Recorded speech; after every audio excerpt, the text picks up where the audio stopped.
صباح الفل. ايه الاخبار؟ عربيتي النهارده بصراحه ناجحه، مش هننكر، ناجحه بايعه كتير في مصر وفي الخليج وفي دول العالم، محققه نجاح عالي جدا من شركه ام جي. عربيتي النهارده الشكل الجديد من طراز الام جي ار اكس 5، واللي بيسموها هنا الار اكس 5 بلس موديل 24. تعالوا نبص عليها. ده الشكل الجديد من الار اكس 5.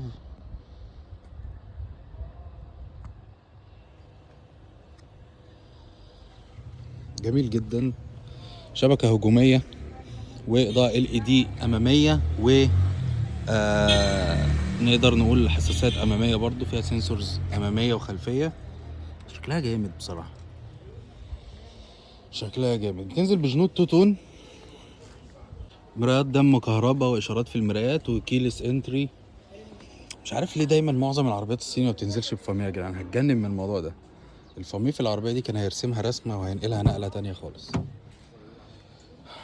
مساحتها بصراحه جميله، نفق الفتيس يكاد يكون يعني منعدم، فتحات تكييف خلفيه، فرش جلد، حاجه يعني تكاد تكون منعدمه خالص بالنسبه لنفق الفتيس. مساحه جميله يعني، بص هنا جميله جدا يعني. وده كده الموضوع من ورا، برضو شيك بصراحه، شيك. اضاءه LED خلفيه وسنسورز خلفي وشنطه كهرباء.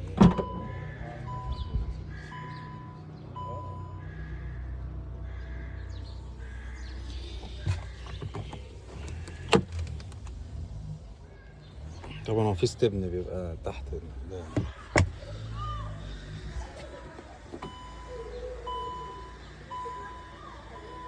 طبعا مش محتاجين ان احنا نتكلم ونقول قد ايه براند ام جي نجح في مصر وانتشر وباع جامد جدا، وبالذات الطرازات اللي هي الار اكس 5 وال6 والكلام ده كله، كل ده جميل جدا جدا جدا يعني. هو بصراحه كل الموديلات باعت عندهم، مفيش موديل فشل يعني.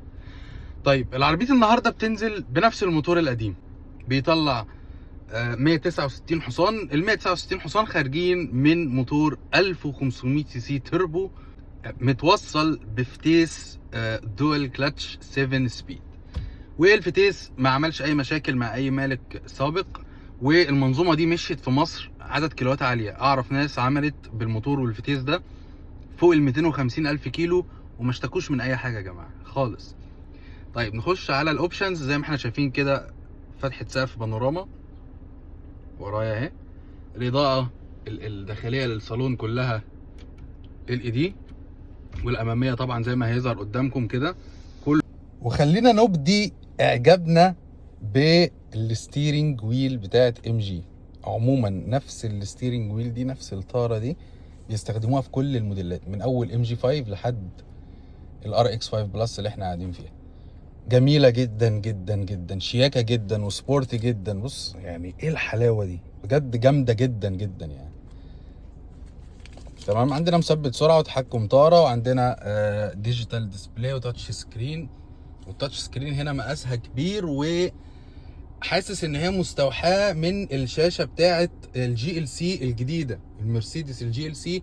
حاسس ان هو يعني ايه، او مرسيدس عموما بشكل عام، هو ده الشاشات السيستم اللي واخدينه في الشاشات. حاسس ان الموضوع يعني متاخد شويه منه. الشاشه تقدر تتحكم في التكييف، وعندنا الكاميرا 360 درجه. تمام، كاميرا 360 درجه، جودتها مش الطف حاجه بس شغاله يعني كويس. الكترونيك هاند بريك واوتو هولد، وامكانيه فتح الشنطه وغلقها من الزرار ده. الشنطه طبعا زي ما قلنا بتفتح وتقفل كهرباء، وتراكشن كنترول. العربيه دي فيها 6 ايرباج، 6 ايرباج، واي بي اس واي بي دي واي اس بي. العربيه فيها كيليس انتري وستارت انجن. والستارت انجن يا جماعه محطوط في مكان جميل يعني، هو محطوط فوق كده. معرفش برضو ممكن يكون باين ليكوا ولا لا. محطوط فوق يعني، دايما بيبقى تحت شويه عن كده.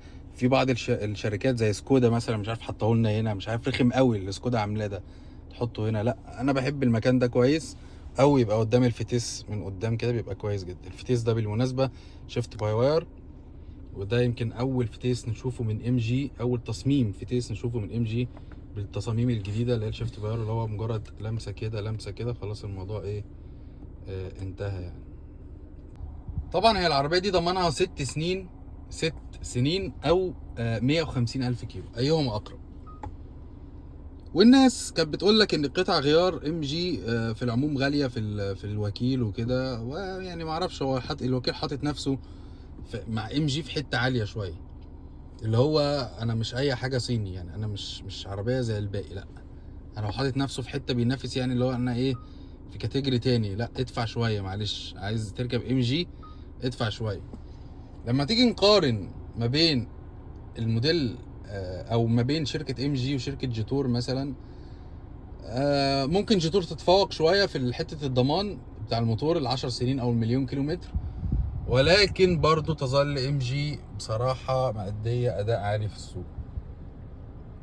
ويمكن الار اكس 5 بلس دي واحده من اكتر العربيات الصيني اللي بتبيع دلوقتي في مصر. تمام. طيب شاحن وايرلس موجود ومكانه جميل، المكان ده حلو، اللي هو هتحط موبايلك بالعرض هنا تحتيك كده وشكرا. شركات تانية ساعات تحطه قدام كده، ساعات تحطه تحت حاجه هنا كده في مساحه تحت، بيبقى رخم جدا اللي تحت ده، لا هو هنا جميل، مكانه هنا حلو، حط موبايلك كده حاجه شياكه يعني. طيب بصراحه عربيه جميله، بصراحه عربيه جميله ومهمه جدا وناجحه جدا وليها طلب عالي وجميله. هي بقت توليف على بعضها. الار اكس 5 على الفكره القديمه ما كانتش بتعجبني شكلها يعني، كانت بنفس الاداء الجميل ونفس كل حاجه، بس شكلها ما كانش حلو، ما كانتش واخده الشبكه والديزاين بتاع ال6 والزد اس والكلام ده، كانت لوحدها كده مع نفسها، فما كانتش بتعجبني قوي. لكن التصميم الجديد ده جامد قوي يعني، جامد قوي، رايح كده في حته لوحده، جامد جامد جامد يعني بصراحه، وده لازم نقوله يعني، ده الحق، تصميمها جامد بصراحه يعني. طبعا الوكيل منصور، شركه المنصور عامله اداء عالي. هنزل لكم دلوقتي، هيظهر قدامكم دلوقتي الاوبشنز بالظبط اللي احنا قلناها وزياده كمان عن اللي احنا قلناه، اللي عملوا فريق الداتا انتري عندنا، هتبصوا عليها تظهر لكم دلوقتي. بصراحه اوبشن كتير ووسائل امان محترمه، والعربيه بتنزل السوق بفئتين. الفئه اللي احنا راكبينها دي هي اعلى فئه، اللي فيها الشنطه الكهرباء والكاميرا 360 درجه والكلام ده كله والكرسي الكهرباء. الفئه اللي قبلها ما فيهاش الكلام ده، شكل الجنط بيبقى مختلف شويه، بس عربيه جميله في المجمل، تستحق، جميله. اشوفكم بقى في فيديو جديد، ويلا.